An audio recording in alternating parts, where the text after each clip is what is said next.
Africa, my motherland.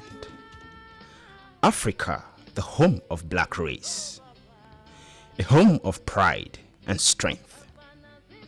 Not forgetting her lovely songs sung by her great sons and daughters, such as our own Bobby Benson. When I play music, I believe me all that they follow me. Gentlemen, please hold your wife, father and mom. Please hold your girls. He's reading, he's a song. If your daughter follow, don't be lovely.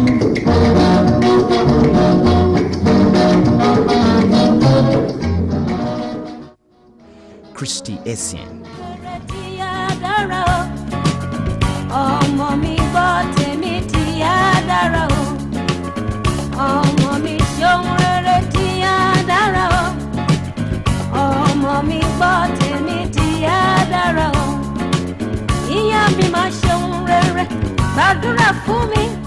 Fela Kuti.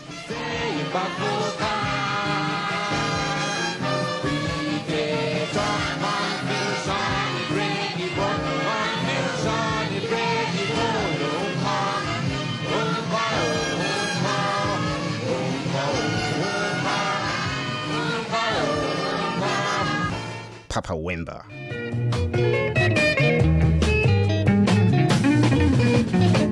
Yamba motema ya moto okwe isindaka koboya tanibo mokilise bongo so anongai mama atama tabisi loboko ya mwasi esimbi mwa esperance ya mobalite na kobanga nde ojue ngai yo mwasi kitoko mibali balandaka Anibo, ma sœur d'un jour et de tous les jours, et chérie dans ma demeure, car mon cœur est plein d'amour. Anibo,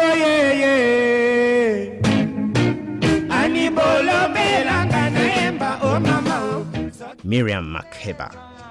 Kauleza mama, sheshi sabo. Nanga mapoisa zongene njini mama, pati kauleza mama. Nanga mapoisa zongene njini mama, pati sheshi sabo. Jonga yo kauleza mama, iye mama. Pati jonga. Salif Keita.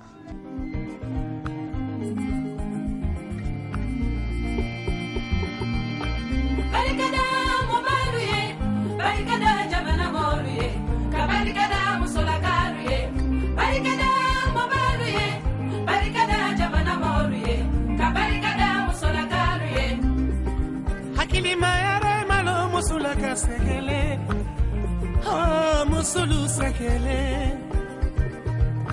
yo godona he, hakili maya malo musula katoyole, oh musulu toyole, oh godona ha, eniki wasawadi yele, afisa buyuma. Ansabukani yaneka ke waditi bari olola mosolefe inale Angelique Kijo.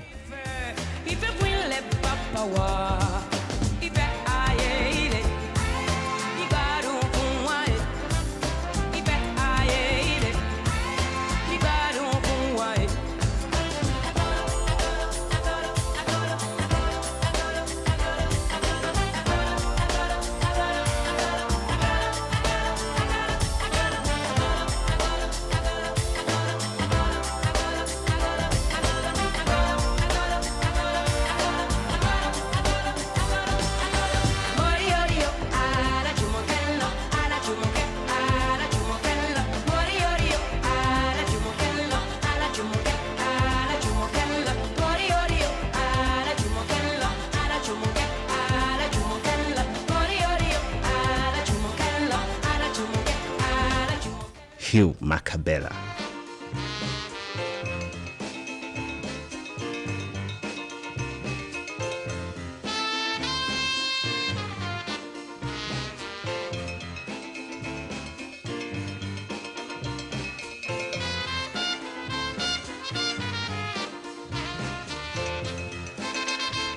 And many more, expressing their love for Africa with their songs. Africa is the cradle of civilization.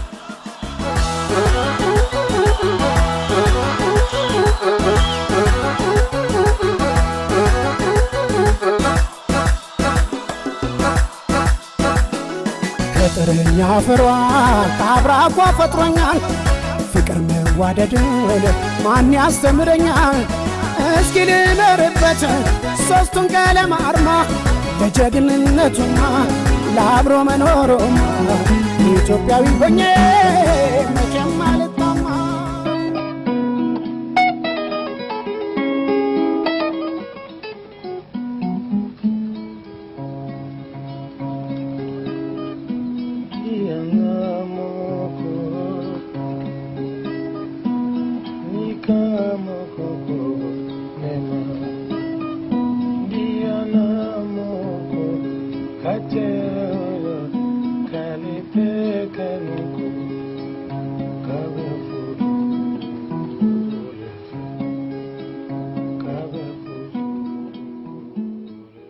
Essentially, traditional performances are were extremely very, very important to the African and to the communities and societies that evolved those performances. Let me just simply go straight to say that in pre-colonial times, in the absence of formal education, education was conducted via these traditional performance forms. Because it was in the context of these traditional performances that the language of the people was sustained, that the people got to know about their own poetry through the singing. Because what we call songs in traditional performances are actually their own ways of expressing poetry.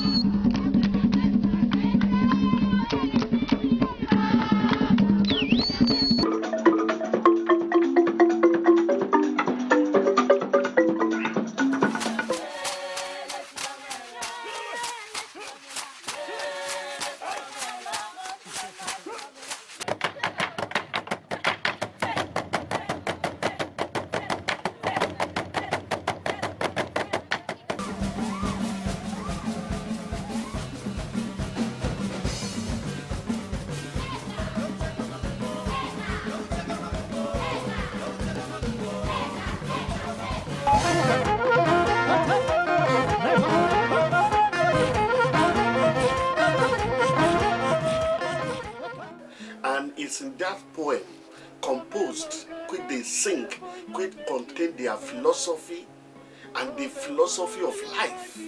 And through that, you are going to get the history of the genealogy of a people, the history of communities, the journeys of migration, the very heart and ethos that drive the people's existence are contained in those powerful songs. And in the dances, for example, they are the, if you like, the skills training for work. Some of the dances prepare the body to farm. They train the body to be in a position of hoeing, to be in the position of farming.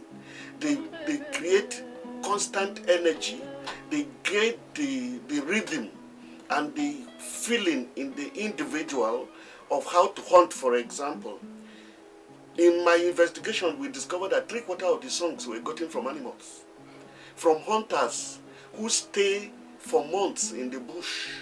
When they listen to songs, they convert the chants of the birds to songs. Some of them, the dance steps, were gotten from animals. And it was from animals that they learned that the seasons were going to come, because the animals had certain kind of celebrations.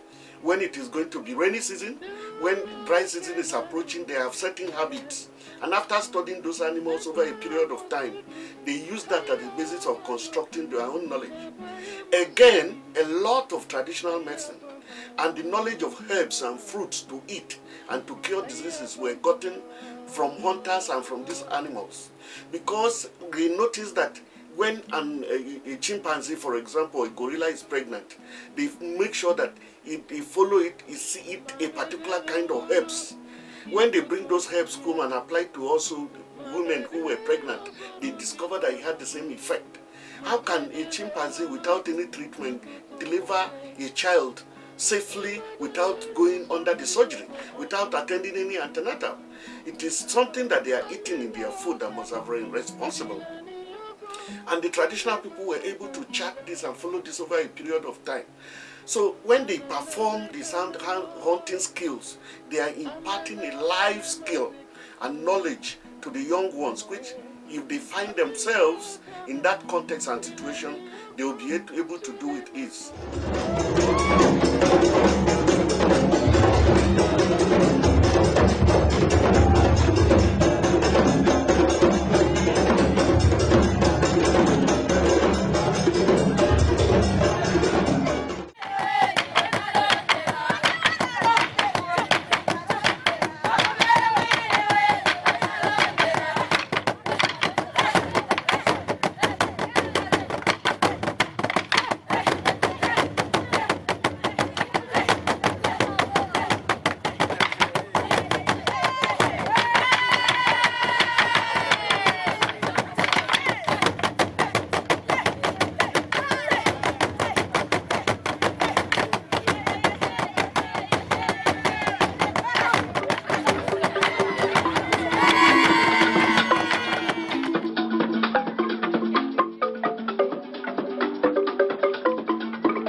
The masquerade is the return of the ancestors to partake in the activities, ongoing life of the community.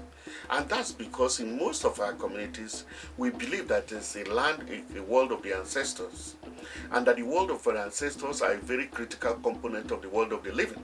Because once you have become an ancestor, you have been anthropomorphized into a god or a godlike character who is beyond, who has more capacity than the human person, and can therefore be appealed to, and can therefore come from the world of the ancestors to interact with the world of the living in order to bring sanity. And the technique that was used in pre-colonial times was the use of masquerades, in which the ancestors or their spirits were invoked to come into the world. And it was these ancestors that were the law and order arm of the pre-colonial society. They were the police, they were the judge, they could sanction error members, they could expose anybody who committed crime.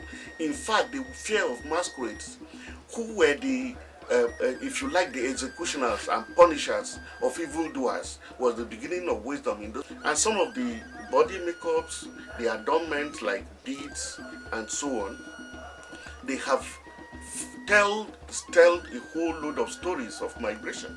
Some of the beads are things from the sea. For those who interact with the sea, they give their identity away as people who have a lot of reverence and interaction with the sea. People who live where there are rocks, you can see that whatever they wear may be pearls or precious stones and so on. And all those kind of beads indicate a tradition. And through those adornments, through a lot of the costumes, it is possible, and historians have been able to use that to create a link between various ethnic groups in Nigeria. For example, there's a very strong link in the issue of the beads that the chiefs wear across the Middle Belt area. How come the chief in the Igala kingdom is Agabaid, the chief in Idoma is Agabaid, up to the Nsukka area, all of them are bearing Agabaid, the same name, the same word, the same symbol of the lion. So there's a connection. There must be somewhere something that connects all these people together to carve the same symbol as the symbol of authority, with the same name, the same approach and everything. So it's making people not just to express identity, but even to make people to understand the interconnectedness of various peoples, the interconnectedness of people, that fundamentally we may be speaking different languages and be different, but there's something connecting all of us, which proves the fact that probably, and in fact, in reality, we are all emanating from the same parents and from the same form of creation.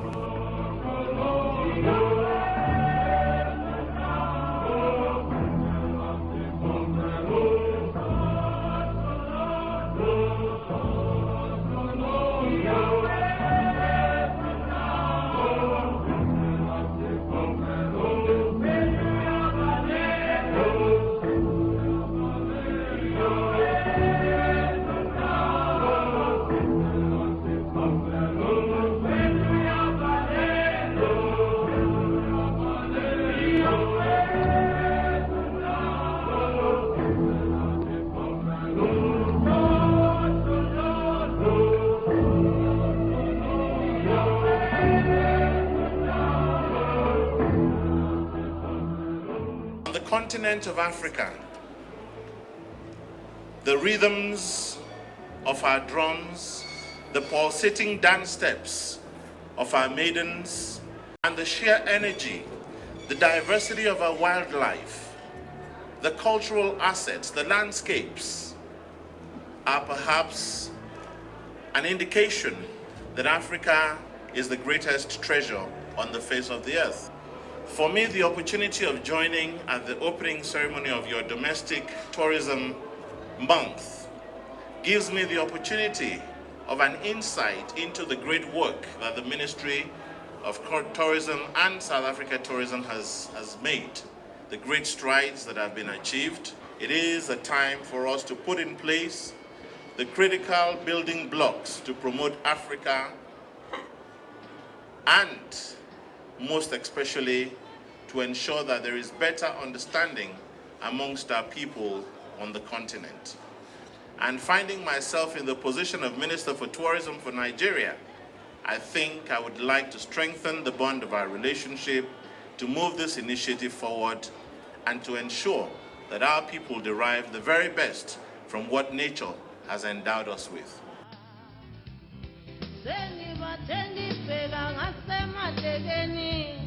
Angiboni lutho sengibathengi bheka ngasemadleleni angiboni lutho sengibathengi bheka ngasemadleleni angiboni lutho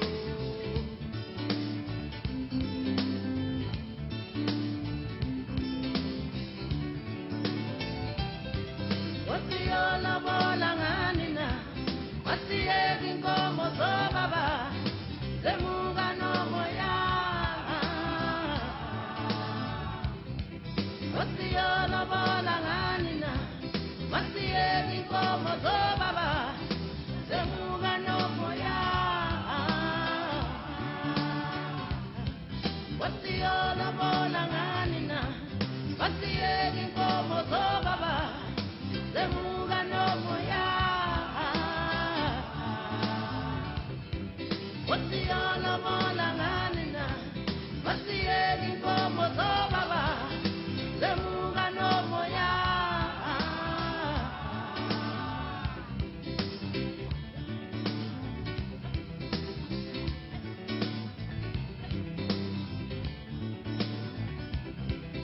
Bafana zetina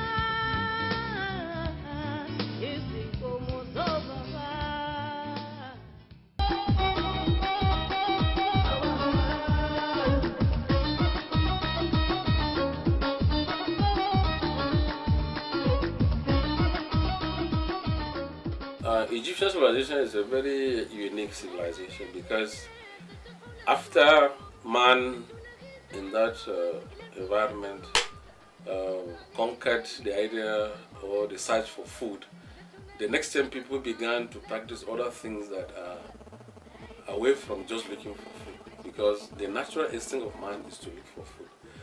After that was conquered, they began to have surplus. Then that gave them time to think of other things.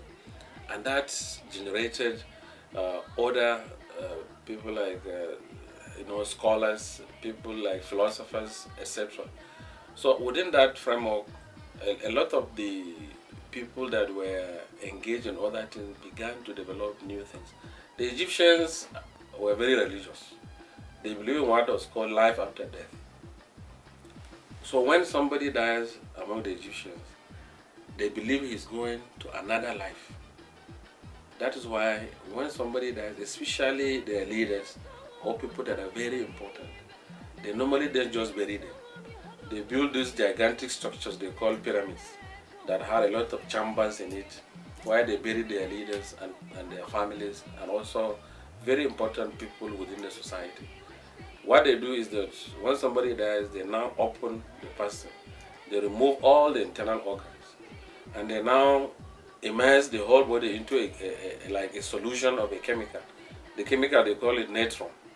When they put it inside, they will now allow it for some days, so that the chemical will go on, and that prevents bacterial effects on the body, so that the body will not decompose.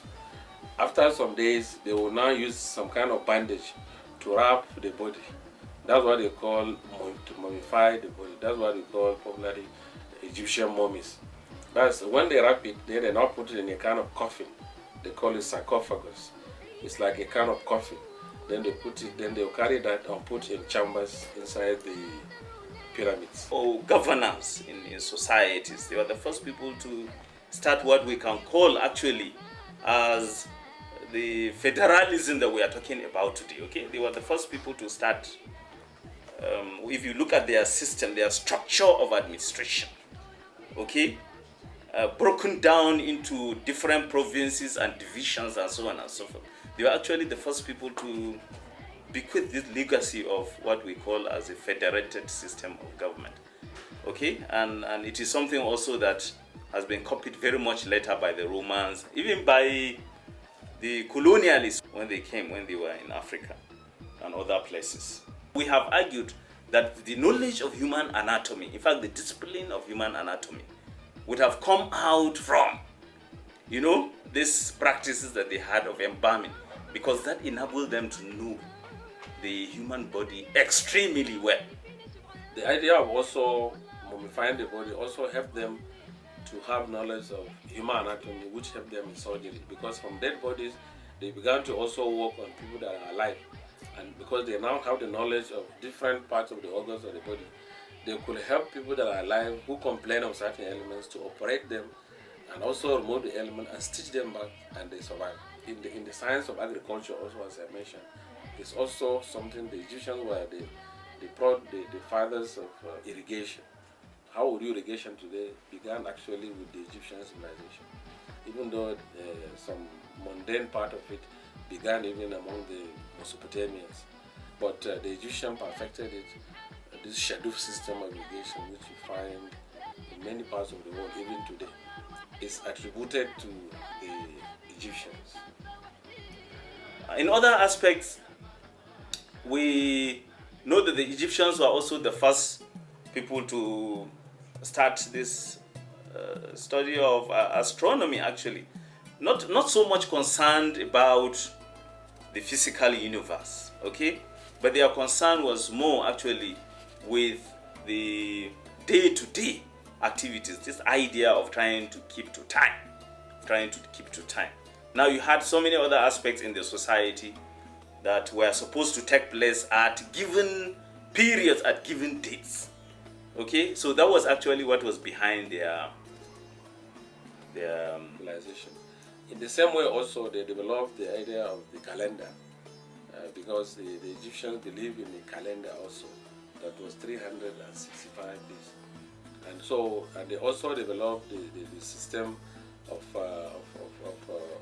what we call it astronomy, that is the science of the stars, because the Egyptians were very good sailors, so they needed compass, and then there was no compass that we have today, but they used the stars to be able to move within the sea, because they are very good sailors. So some of them even worship the sea, because of the value they attach to the sea.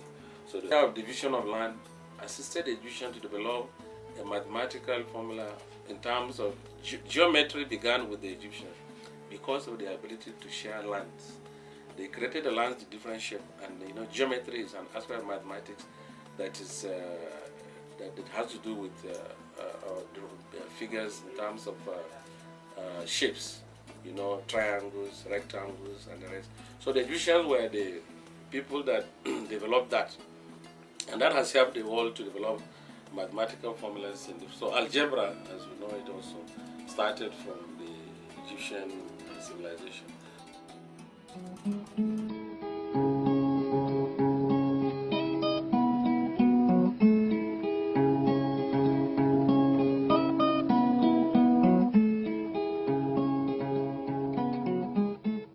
Archaeological, biological, paleontological investigations. Africa is said to have the fuller evolutionary process than other parts of the world. That is why they say Africa is the cradle of mankind. That means as in Africa that human beings started. There is fuller evolutionary process or development in Africa, more than other parts of the world. We have the earliest of them, the Ramapithecus, what they call Ramapithecus or Kenyapithecus. These are the ancient type of human beings biologically in terms of their human anatomy. There you have the Australopithecus that were found in southern Africa. Lucy is a nickname given to one of the finds in East Africa. We call it Lucy. Then you have the Homo habilis in East Africa, then the Homo erectus, and then Homo habilis. So, and you cannot find any of this in other parts of the world completely. That is why Africa is said to be the cradle of mankind.